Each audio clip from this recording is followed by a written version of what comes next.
The San Francisco Giants have been outscored 48-21 while losing 6 out of their last 7.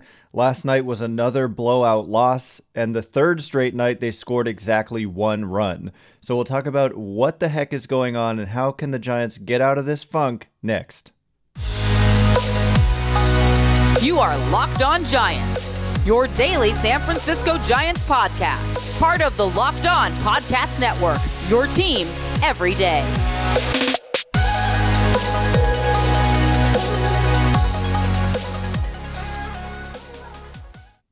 Hello and welcome to Locked On Giants, part of the Locked On Podcast Network, where it's your team every day. My name is Ben Kaspick, and on the show we provide daily episodes Monday through Friday, talking about the San Francisco Giants in a way that's data-driven and rational, but also simple, passionate, and accessible to all. I'm a former contributor for the baseball statistics and analysis websites, Beyond the Box Score and Rotographs. I've been podcasting about the Giants since 2015, and I'm a lifelong fan. Thank you for making Locked On Giants your first listen every day. We're free and available wherever you get podcasts. And coming up on today's show, the Giants are reeling. They've lost 6 out of 7, starting with that 1-0 loss to the Oakland A's last Wednesday. So they've won 1 game in almost a week and a half here. And like I said, they've been outscored 48-21 during that span, which means during that span, they're allowing about 7 runs per game, 6.9 runs per game. And that includes, again, the 1-0 loss to the A's. And so they actually pitched well in that game. The lack of offense was a theme that would continue for the rest of the week, but the good pitching, not so much. They're allowing closer to 8 runs a game over their last 6 games. And so it's kind of been crazy and a disaster in every area. Like, they're not pitching well and they're not hitting. And so it's actually 30-8. They're being outscored over their last 4 games, and they've only scored 1 run in each of their last 3 games.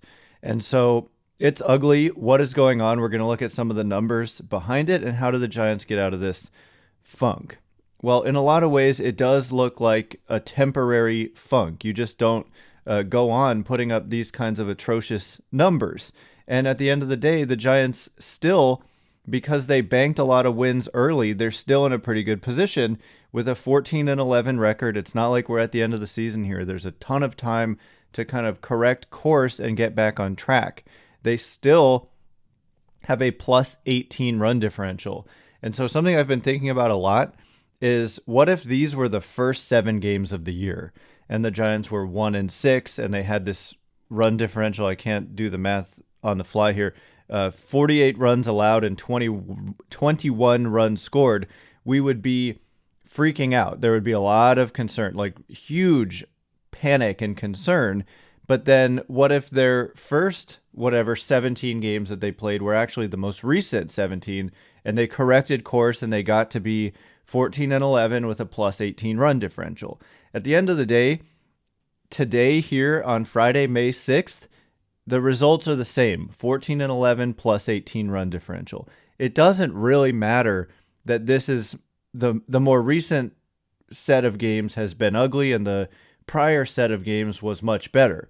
If you flip them around, the results are exactly the same, and we should feel about the team pretty much the same regardless of which one happened first.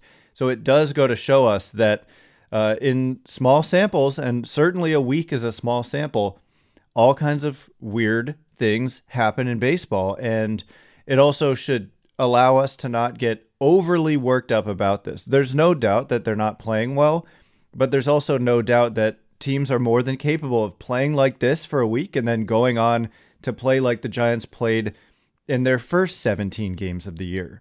So that's a minus 27 run differential. I was able to do the math there really quick. So yeah, imagine being 1-6 with a minus 27 run differential. Seriously, imagine that if that's how they started the season and how much concern there would be. And then they went off, I think they were 13-5 after that. I mean, to start the year, and now it's 1-6. So yeah, I mean, hopefully now, starting now, they can just turn the page, because they're still in a solid position. They're 1 game out of a playoff spot, and there's like a zillion games left to play. But Overall, let's first take a look at the overall season numbers, because I am stressing that we take the good in the beginning of the season and we combine it, and that's the reality of the team right now. Obviously, things are a little bit different with all the replacement players they have on the roster, but to me that's temporary, and so I don't get too wrapped up in that either. But overall in the season, the Giants still are managing slightly above average offense by weighted runs created plus. They've got a 102 weighted runs created plus. And I just want to point out, there are a lot of teams we would look at on paper objectively. They're not our team, so we don't get so wrapped up in the day-to-day emotions of it, who are either the same or worse than the Giants offensively so far this year. The Houston Astros are just a couple of ticks above the Giants in weighted runs created plus. They have a sub 300 on base percentage as a team. The St. Louis Cardinals, we look at them objectively, but they came in with the exact same record, exact same run differential. Obviously, they improved with the win last night, but by weighted runs created plus, they are exactly the same as the San Francisco Giants at 102. The Atlanta Braves, a couple of ticks below league average offensively so far this year. The Boston Red Sox, the second worst offensive team, and that's a team with Rafael Devers, Xander Bogaerts, Trevor Story, JD Martinez. So nothing is guaranteed in this game, and we're still in the land of small samples, and weird things have certainly happened, and league offense is very much down, and the ball has a lot to do with it. And for the Giants, when we look at what's going on in this stretch of games, when they've lost 6 out of 7 and they've only scored 21 runs, a big part of it is they're not hitting for any power to speak of. They have an 070 isolated power, which is second worst in Major League Baseball, just a couple of points above the Kansas City Royals, who are dead last. And this is, again, over the last 7 games. So that's the issue. They're getting on base fine. They're actually getting on base at an above average rate during this span. The league average on base percentage during this week has been 307, and the Giants are at 313. But the 070 isolated power, I looked it up. They have like 45 singles, 4 doubles, and 4 homers over the last week. So that's just not good enough. But, it's not just the offense. When we look at the pitching, overall, the Giants' pitching has been very good. They have a 3.48 ERA. That's actually closer to league average than you would think, because offense is down, like I said. League average on the season for ERA is 3.79, and the Giants as a team are at 3.48. But the peripherals are better. The fielding independent pitching, 2.95. Other peripherals also suggesting lower numbers are what we should expect, although that's not what exactly has happened. But when we look at the last week, the Giants' earned run average as a team is 6.34. And I know that several runs actually were scored that were unearned, so it should be possibly even worse than that. But again, the peripherals are much better. A 3.51 fielding independent pitching, which is about 3 runs better per 9 innings than what they're currently actually allowing in the last week. So a lot of this looks like unsustainable, poor performance, essentially. And hopefully tonight, it's still a 4-game series. You can go out there and get at least a split. That was my goal coming into this series, get at least a split. You've still got 3 games to win 2 out of 3. And with the Giants pitching, they should give themselves a chance in theory each and every night. So coming up next, we're going to dive into some roster moves. Tyler Beede designated for assignment. We're going to talk about that. And the Giants added a couple of pitchers to the roster, and we'll get you set for the rest of this Cardinals series in just a minute. But first, summer is coming, and with summer, you're going to need some food on the go. Built Bars are the perfect snack to take with you on family vacations. Throw them in your bags, in your kids' backpacks. Make sure that everyone has a bar so you're fueled for your summer adventures. The very best part about Built Bars, they're healthy and delicious. No more sacrificing delicious food for health. With Built Bar, you can really have both, and it's easy. All you have to do is go to Built.com and order now.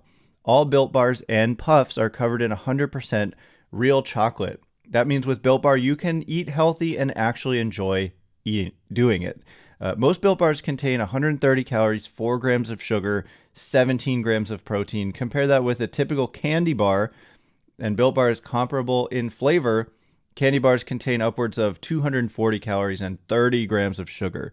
Go to Built.com, use promo code LOCKED15 and get 15% off your order. Use promo code LOCKED15 for 15% off at Built.com. Whether she prefers a statement piece or everyday subtle elegance, BlueNile.com has fine jewelry options for every mom. Shop high-quality classic diamond earrings, elegant tennis bracelets, or gemstone pendant necklaces. Looking for fine jewelry but having trouble choosing? Blue Nile has jewelry experts on hand 24/7, available via phone or chat to help you find a memorable gift at every budget. Mark Mother's Day with something enduring: classic diamond stud earrings, elegant tennis bracelets, birthstone pendants, and so much more on BlueNile.com. This Mother's Day, give mom something she'll treasure forever with fine jewelry from BlueNile.com. And Locked On Sports listeners get $50 off $500. This podcast exclusive is only good through Mother's Day. Use code LOCKEDON, that's code LOCKEDON, plus every order is insured, ships free, and arrives in discreet packaging that won't give away what's inside. Shop stress-free and find your forever peace. Go to BlueNile.com today.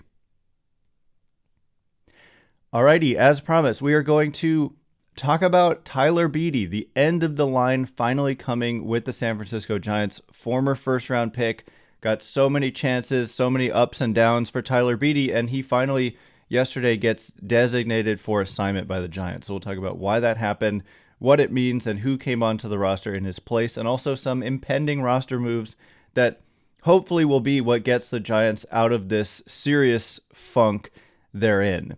Thank you for making Locked On Giants your first listen. For your next listen, check out the Locked On Now podcast, recaps of MLB games with analysis from our local experts, taking fans through the season like no other network, free and available wherever you get podcasts. I just have to say, this is such a great show because you get the raw emotion from every Locked On host after every game. Last night, you may have seen the Phillies and the Mets. This ties in with the unwritten rule stuff for the Giants, but the Phillies led the Mets 7-1 in the ninth inning and lost. And I believe that was the exact same score the Giants led the Nationals by when the Nationals got all upset about the Giants trying to continue to score runs in the top of the ninth. But anyway, gut-wrenching, and the Locked On Mets host and the Locked On Phillies host the raw reactions and these little recaps that are 1 minute long is so pure. So check out that podcast every day, and you can get those types of reactions from every team every day, including the Giants. And last night, I was there talking about the Giants are really scuffling here, and now you get to hear me go into even more detail. And so, yeah, I mean, we could start with Tyler Beede being designated for assignment. I did think that the writing was on the wall with his last outing because they were only using him in a role where the game was already out of hand. So like a zero leverage role. They weren't trusting him with any kind of important innings. They were just essentially hiding him on the major league roster because they couldn't send him to the minor leagues without his consent. And I don't think he would want to consent. And so he gets DFA'd here. And the likely outcome is he ends up in another organization. And the Giants can work out a trade with another team. So I wouldn't be surprised if they work out a trade with another team. They're probably not going to get all that much in return. Giants don't have a lot of leverage here because they have to place him on waivers if they can't work out a trade. And once he's on waivers, if that ends up happening, then any team can claim him. And then there's a pecking order for who wins the claim if multiple teams claim him. Starts in the National League and starts with the worst teams and then works its way up to the best teams, and then it goes to the American League and does the same thing. So he's going to end up on another team. I think that he deserves these types of opportunities, and the Giants, being a contender, couldn't give him that opportunity. Being a team that has a full starting rotation, they've got guys ahead of him who are in the mix for a starting job like Sam Long and Jacob Junis, eventually Matthew Boyd, DeSclafani coming back, Sean Jelly on the 40-man. There just wasn't room to give Tyler Beede that opportunity. So it's the end of the line for a guy who was the Giants' first-round pick in 2014, the number 14 overall pick. Kind of a stretch of picks there for the Giants with their first rounders who just didn't really pan out. And for Beede, there's clearly potential. I mean, he's got a lot of quality pitches. For me, it's like a command. Command has always been the issue, and I'm not unique in saying that. And this season, he continued to struggle with command. He wasn't really striking anybody out. It's a tiny little sample, so I don't want to read too closely into his 2022 numbers, but I think everybody understands why they had to make this move. They couldn't. The roster spot is valuable. You can't just have a spot dedicated to someone who you don't trust in any kind of significant role in major league games. And you can't use 1/26th of your roster for a player like that, especially when they're struggling right now and they need to get guys on the roster who are going to contribute to wins. They can't just have a bunch of mop-up type of pitchers, not a bunch, but at least one. They couldn't do it, so they had to make the move. I suppose they needed a 40-man spot. I'm confused by the whole 40-man stuff with the COVID IL. I honestly don't understand it, and I've tried to look into it, and I can't find a perfect explanation out there.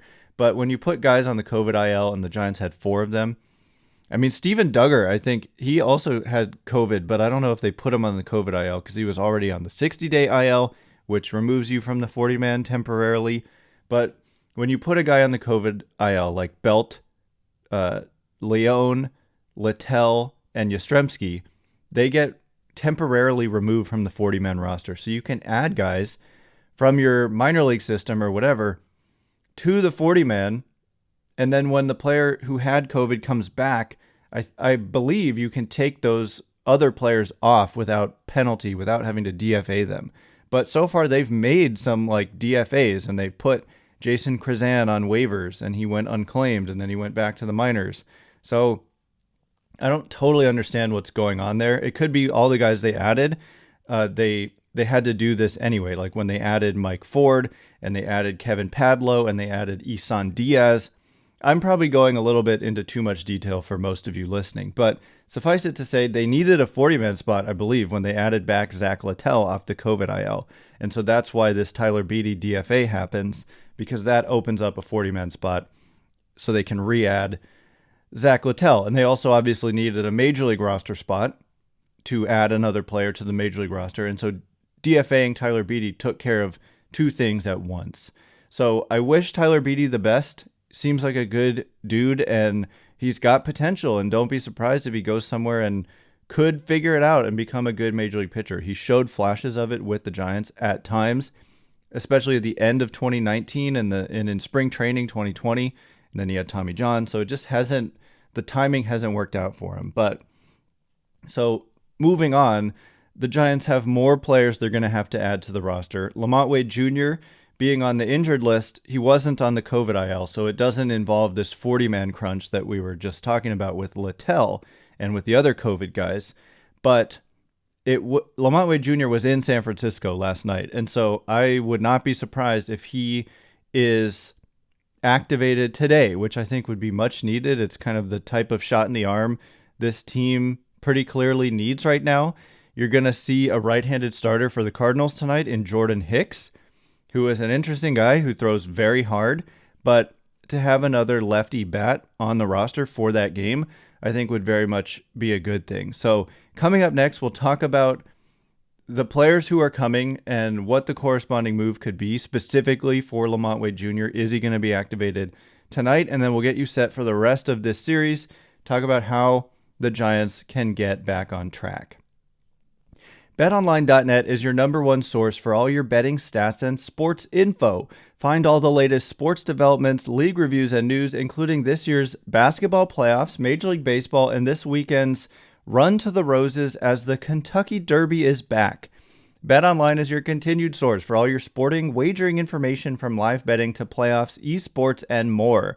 There was a lot of Giants action preseason that we talked about. We haven't so much updated our thoughts on it, but we were talking about the Carlos Rodon Cy Young odds, which have gotten worse and worse from a betting perspective. At the beginning of the year, it was crazy that he was being so overlooked, and look at him now, he's probably a front runner. So I hope at least one person took me up on that conversation. But you can head to the website today or use your mobile device to learn more about the current trends in action. Bet online, where the game starts. All right, as promised, we're going to talk about LaMonte Wade Jr. coming back. We're going to talk about Jake McGee for a second. I meant to kind of tease that earlier, but Jake McGee, my goodness, is really struggling right now. And the Giants offense, how do they get it going? Just get you set for the rest of the series, and how can they finally turn the page and win some games and score some runs?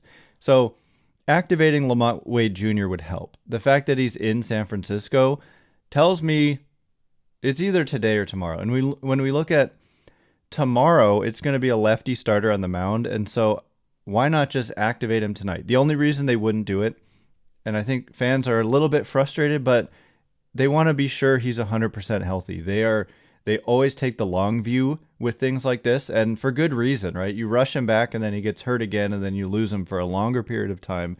You can't do that from so many perspectives. It's not the right thing to do. So they want to be sure that he's right and ready to come back. And hopefully that's tonight, and he could be put right into that lineup. When we look at the lineup, I've got some questions, right? So Luis Gonzalez has done a nice job filling in for, essentially, he took the spot of Steven Duggar when Duggar went down, and Duggar was taking the spot of Wade. And so essentially Luis Gonzalez has, I guess, been filling in for Wade, but he's done quite a nice job. I mean, when we look at the slash line overall, he's hitting .333 with a .372 on base, .472 slugging. Not going to sustain that, but I mean, he's been about 40 points above average offensively. He's been a solid defender. He essentially won a game with that home run in Milwaukee. His strikeout rate is just 16.3%.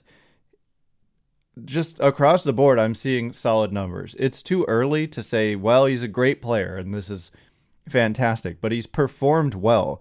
And so I don't think he's necessarily deserving of getting sent down when you activate a guy like LaMonte Wade Jr. That being said, they made some unpopular roster decisions last year involving LaMonte Wade Jr. We were on the show and everybody felt the same way, talking about how we seriously doubted they would send down LaMonte Wade Jr. because he looked good and deserved to stay, and then they sent him down. And people were not happy about it, but we said he'll be back. He'll definitely be back. He showed well, and as soon as somebody goes down or there's something that happens, he'll be back. And it was like 4 days later that he came back. I think it was after Darren Ruff blew out his hamstring in Arizona. So it's possible a controversial decision like sending down Luis Gonzalez could happen. I doubt it, simply kind of because they have the DH at this point, and I think that you could fit 4 different lefty outfielders into a lineup, and it might give them the opportunity to finally ease off of Darren Ruff a little bit. I'm not saying I'm giving up on Darren Ruff against right-handed pitching, but perhaps he could use a break at times against tough right-handed starting pitchers. So Darren Ruff, he hit another ball 105 miles an hour into an out yesterday. He hit a ground ball single. I was shocked. It was to the pull side. It seems like every time he's pulled a hard ground ball, it's right to the shortstop. But this time, so he pulled a hard ground ball. I was resigned as soon as I saw the trajectory. It's an out, but it actually got through, and I was legitimately shocked that a ground ball got through for Darren Ruff. It's been that kind of a rough start for him and a lot of bad luck. But like, you could roll with an outfield of Mike Yastrzemski, LaMonte Wade Jr., and Luis Gonzalez, and you could DH Jock Pederson. And so I start to really like the look of that. And then it just lengthens out your lineup in so many ways, because then you've got Darren Ruff, a dangerous right-handed hitter, on the bench to pair with Austin Slater, another dangerous right-handed hitter. When and if the Cardinals go to a lefty reliever, you've got some guys who can come in. So this is kind of how they did it last year. Darren Ruff, they wanted to give this opportunity to be an everyday type of player, but it hasn't really gone well. And so I think that this, if they activate Wade, it could be a chance to sit Ruff. They could also, I mean, that's the way I would see it, unless they just put Luis Gonzalez on the bench, but he's swinging the bat better right now, and I really like the quality of his at-bats. So it wouldn't shock me if they send down Luis Gonzalez. It wouldn't shock me if they don't send down Luis Gonzalez, but he sits and it's Wade and Yastrzemski and Jock Pederson and Ruff in the lineup. Although Pederson they're using at DH right now because of his slight groin injury. So it's going to be very interesting to look out for the lineup tonight if LaMonte Wade Jr. is activated. They've also got, Wilmer Flores and the third base situation with Jason Vossler. They sent out Kevin Padlo yesterday, so he's not in play there. But Flores and Vossler, who plays third on a given night, it could be that adding Wade allows them to go with Flores at second base and give Thairo Estrada a bit of a day, and then you could have Vossler at third base, and like I said, with the designated hitter situation. So that's the beauty of this team. The more guys they add back, the better, because they have so many versatile parts, and it would allow them to kind of mix and match and also base it off of new information, like the struggles of Darren Ruff. It would allow them to ease off of him without like completely giving up on him, because they're committed to him. I believe at the end of the year, the numbers will be solid. He's just too good to struggle this much. But in the meantime, it would allow them to give him a break, which he probably deserves. Estrada probably deserves it. A lot of guys could use it. So the more guys they have coming back, the better. And La Stella and Longoria continue their rehab assignments. And that is very much a good thing.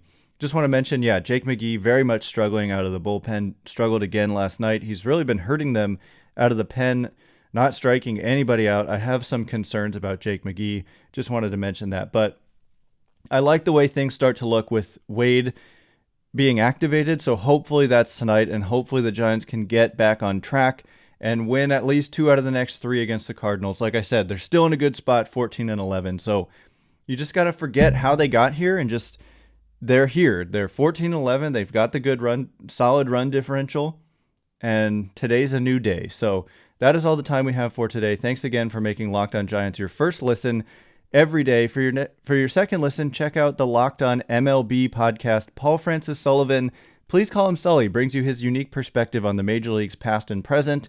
It's free and available wherever you get podcasts. Once again, my name is Ben Kaspick. Check me out on Twitter at Ben Kaspick, Kaspick.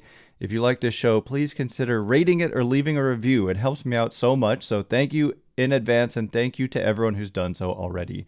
I can't wait to be with you again on Monday. Have a great weekend. Thanks again for listening. Stay Locked On Giants.